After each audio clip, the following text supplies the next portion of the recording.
নগৰীত সন্ধানহীন মোকালমৰ যুৱক জামুক বিক্ৰী কৰিবলৈ গৈ নোহোৱা হ'ল বৰধাপৰ ৰফিকুল ইছলাম। নলবাৰী জিলাৰ মোকালমৰ বৰধাপৰ পৰা গুৱাহাটীলৈ যোৱা যুৱক সন্ধানহীন। যোৱা দেওবাৰে পুৱতি নিশা ঘৰৰ পৰা জামুক বিক্ৰী কৰিবলৈ গুৱাহাটীলৈ ওলাই গৈছিল বৰধাপৰ যুৱক ৰফিকুল ইছলাম। তাৰ পিছৰে পৰা সন্ধানহীন হৈ আছে যুৱকজন।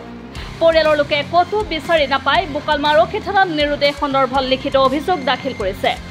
সদাশয় অসমবাসী ৰাইজে যুৱকজনক ক'ৰবাত দেখা পালে মোকালমা আৰক্ষী থানাত খবৰ দিবলৈ অনুৰোধ জনাইছে অথবা 9101915374 অথবা 9707472020 এই নম্বৰত ফোন কৰি যোগাযোগ কৰিবলৈ অনুৰোধ জনাইছে পৰিয়ালৰ লোকে। মানে ল'ৰাটো তাৰমানে জাম বেচবাৰ গৈছিল দেওবাৰে 5 বজাত তাৰমানে ল'ৰাটো জাম বেচবাৰ যাওঁতে ল'ৰাটো আৰু ঘূৰি অহা নাই। সেইবাবে আজি 4 দিন হ'ল ল'ৰাটো এতিয়া গেলি আহিব নাই। আমি জাগে জাগে জেহা দি আছো, থানায় কমপ্লেইন দিছো। এই নামত ল'ৰাটো যদি কোনোবাই পায় তেনেহ'লে এই নামত ফোন নম্বৰ আছে, ফোনটো কৰি দিলে হয়। ল'ৰাটোৰ নাম ৰফিকুল ইছলাম, 27 বছৰ।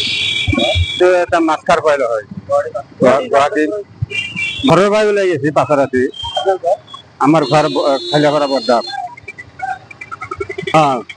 গুৱাহাটীলৈ যাওঁতে আৰু মানুহটো অহাই নাই। যোগাযোগ কৰি দিছো, তাৰ ফোন নম্বৰটো আছে। নাই কতো পোৱা নাই, খোঁজ খবৰ নাই। যদি এই থানাতে গেছি মোকালমাত আইজক আবদান এখানি তাৰমানে তাৰ ফোন নম্বৰটো দেওয়া আছে। কোনোবাই যদি পায় ল'ৰাটোক এই নামত ফোন কৰি দিলে হ'ল। যোগাযোগ কৰি দিলে হ'ল। জাম বিক্ৰী কৰিব গৈছিল গুৱাহাটীত ৰাতি পুৱাই দেওবাৰে। তাৰ পৰা নহা হৈছে, অহা নাই মোৰ ল'ৰাটো। পিছত আৰু বহুত জেগাত খবৰ লোৱা গৈছি, কোনো জেগাত খবৰ পোৱা নাই। পিছত মোকালমা থানাতো এজাহাৰ দিয়া গৈছি। কি নাম ৰফিকুল ইছলাম, বয়স 27 বছৰ।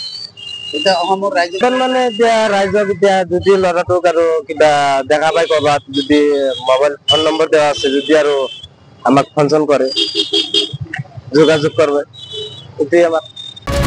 মোকালমৰ পৰা আমজাদ হুছেইনৰ ৰিপৰ্ট এনভি লাইভ।